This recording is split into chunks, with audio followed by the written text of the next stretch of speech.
నమస్తే welcome to ANR news updates. Good news, October నుంచి ration కార్డుల జారీ. రేషన్ కార్డుల కీలక ప్రకటన.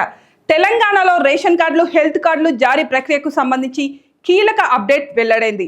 రాష్ట్రంలో అర్హులైన ప్రతి ఒక్కరికి రేషన్ కార్డులు, హెల్త్ కార్డులు జారీ చేస్తామని రేవంత్ రెడ్డి ప్రభుత్వం హామీ ఇచ్చింది. అక్టోబర్లో ఈ రేషన్ కార్డులు, హెల్త్ కార్డుల దరఖాస్తు జారీ చేస్తామని తాజాగా తెలిపింది. రేషన్ కార్డులకు సంబంధించి ప్రభుత్వం ఏర్పాటు చేసిన మంత్రివర్గం ఉపసంఘం తాజాగా భేటీ అయి కీలక విషయాలను చర్చించింది. ఈ కేబినెట్ సబ్ కమిటీ సమావేశంలో చర్చించిన విషయాలను మంత్రులు ఉత్తమ్ కుమార్ రెడ్డి, పొంగులేటి శ్రీనివాస్ రెడ్డి మీడియాకు వివరించారు. కొత్త రేషన్ కార్డులు జారీ చేసేందుకు విధి విధానాలను రూపొందించున్నట్లు ఉత్తమ్ కుమార్ రెడ్డి వెల్లడించారు. ఇక తెల్ల రేషన్ కార్డులు జారీ చేసేందుకు అర్హులు ఎవరు అనే దానిపై తర్వాతి భేటీలో చర్చించి నిర్ణయం తీసుకుంటామని మంత్రి ఉత్తమ్ తెలిపారు. పొరుగు రాష్ట్రాల్లో రేషన్ కార్డులు ఎలా ఇస్తున్నారు అనే దానిపై ఇంకా అధ్యయనం చేస్తున్నట్లు చెప్పారు.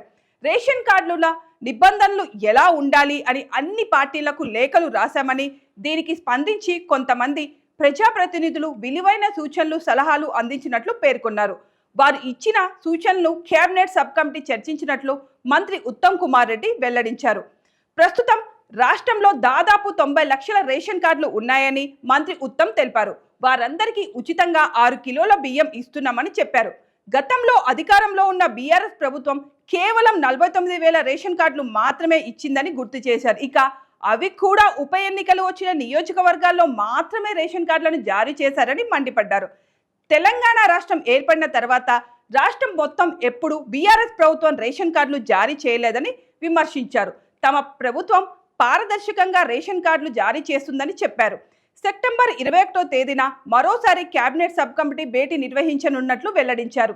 ఈ నెలాఖరులోగా కేబినెట్ సబ్ కమిటీ రేషన్ కార్డుల జారీ ప్రక్రియపై పూర్తి నివేదికను అందిస్తుందని, వాటి ఆధారంగా అక్టోబర్ నెలలో రాష్ట్రంలో అర్హులైన అందరికీ కొత్త రేషన్ కార్డులు జారీ చేస్తామని మంత్రులు వెల్లడించారు. ఇక ఈ రేషన్ కార్డులపై రేవంత్ రెడ్డి ప్రభుత్వం ఏర్పాటు చేసిన సబ్ కమిటీకి పౌర సరఫరాల శాఖ మంత్రి ఉత్తమ్ కుమార్ రెడ్డి చైర్మన్ గా ఉండగా, వైద్యారోగ్య శాఖ మంత్రి దామోదర రాజనరసింహ, రెవెన్యూ శాఖ మంత్రి పొంగులేటి శ్రీనివాస్ రెడ్డి సభ్యులుగా ఉన్నారు.